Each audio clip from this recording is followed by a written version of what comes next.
nibyo yavugije ingoma amasaha 150 yibukwa ari umukunzi waca agahigo ko kuvuza ingoma umwanya munini ku isi. Umugabo ukomoka muri Ireland y'Amajyaruguru yaciye agahigo ko kuvuza ingoma umwanya munini ubwo yavuzaga ingoma yibukwa wahoze ari umukunzi we wapfuye yishwe na kanseri.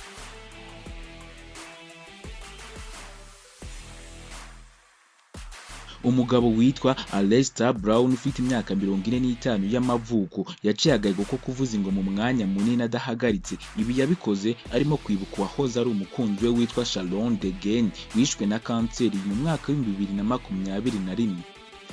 Brown yamaze amasaha 150 avuza ingoma bituma aba umuntu wa mbere wamaze amasaha menshi ari kuvuza ingoma. Ubusanzwe Aleister yarasanzwe afite agahigo ko kuvuza ingoma mu gihe kingana n'amasaha 138 n'iminota 5. Ibi yabigezeho mu mwaka wa 2008.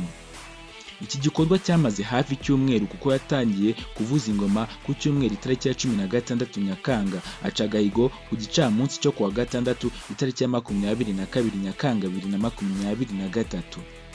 Brown izi ngoma yazivugirizaga mu nzu isanzwe icurangirwamo umuziki ahitwa Lisbon.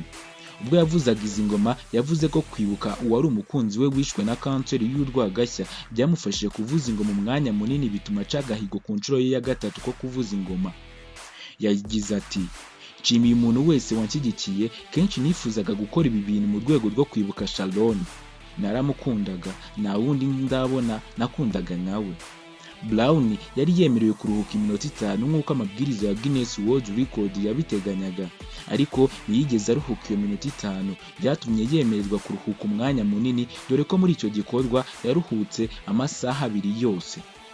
Brown ni inshuro ya gatatu aciye agahigo ko kuvuza ingoma umwanya munini. Ubwa mbere hari mu mwaka wa 2003, icyo gihe yavugije ingoma amasaha 58. Ubwa kabiri hari mu mwaka wa 2008 ubwo yazivuzaga amasaha 138 n'iminota 5.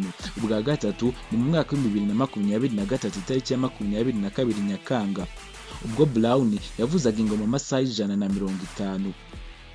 Uyu musore cyangwa uyu mugabo w'imyaka 45 yongeye kwandikwa muri Guinness World Record ku nshuro ye ya gatatu.